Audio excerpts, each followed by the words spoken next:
Hello everyone, welcome to my channel. આજે આપણે બનાવીશું ફ્રેન્કી બનાવવા માટે આપણે ગાજર, કોર્ન, કેપ્સિકમ, કેબેજ અને ઓનિયન અને મરચી લસણને કટ કરી લઈશું। કટ કર્યા બાદ તેને આપણે એક પેનમાં ફ્રાય કરી લઈશું।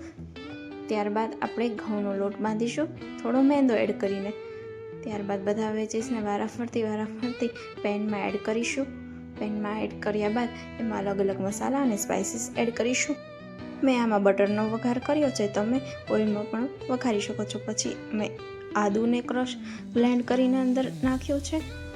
ત્યારબાદ મિક્સ કરીશું, ફ્લેમ લો રાખશું। ચીલી ફ્લેક્સ લીધો છે તો થોડો ચીલી ફ્લેક્સ પણ સ્પ્રિંકલ કરીશું। ચીલી ફ્લેક્સ સ્પ્રિંકલ કર્યા બાદ આપણે તેને એકદમ મિક્સ કરી લઈશું। મિક્સ કર્યા બાદ થોડુંક સોલ્ટ નાખીશું। સોલ્ટને પણ મિક્સ કર્યા બાદ આપણે તેમાં હળદર એડ કરીશું। ત્યારબાદ ધાણા જીરું અને મસાલો પણ એડ કરીશું। મેં રેડ ચીલી સોસ લીધો છે, તમે તમારા ટેસ્ટ અનુસાર સોસ એડ કરી શકો છો।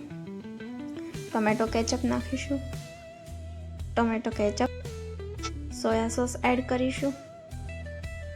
સોયા સોસ થોડોક જ એડ કરીશું।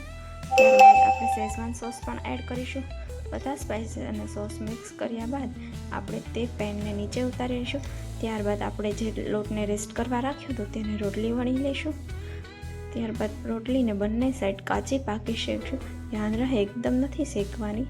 પછી રોટલી ઉપર શેઝવાન સોસ લગાવીશું। શેઝવાન સોસ લગાવ્યા બાદ આપણે બનાવેલો મસાલો તેમાં નાખીશું। મસાલો વચ્ચેની બાજુ રાખીશું, કોર્નર ખાલી છોડી દઈશું। ત્યારબાદ ઉપર ચીઝ સ્પ્રિંકલ કરીશું। ત્યારબાદ તમે જોઈ શકો છો આવી રીતે આપણે ફોલ્ડ કરવાની છે આપણી ફ્રેન્કી। ત્યારબાદ બટર લઈશું। ત્યારબાદ પેન ઉપર ફ્રેન્કી નાખીશું।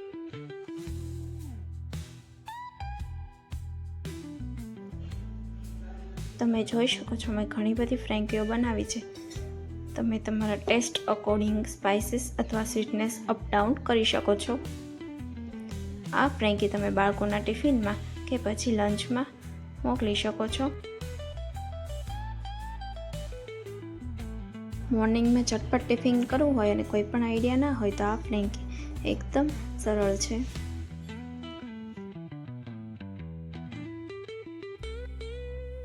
મેં લો પેનમાં બંને સાઈડ ફ્રેન્કીને એકદમ ક્રંચ કરી લીધી છે। ત્યારબાદ કટરથી ફ્રેન્કીને વચ્ચે કટ કરીશું। તમે જોઈ શકો છો ટેક્સચર અંદર ફ્રેન્કી બહુ જ સરસ બની હતી। તમે લાઈક, શેર અને સબસ્ક્રાઈબ કરવાનું ના ભૂલતા। Okay, by.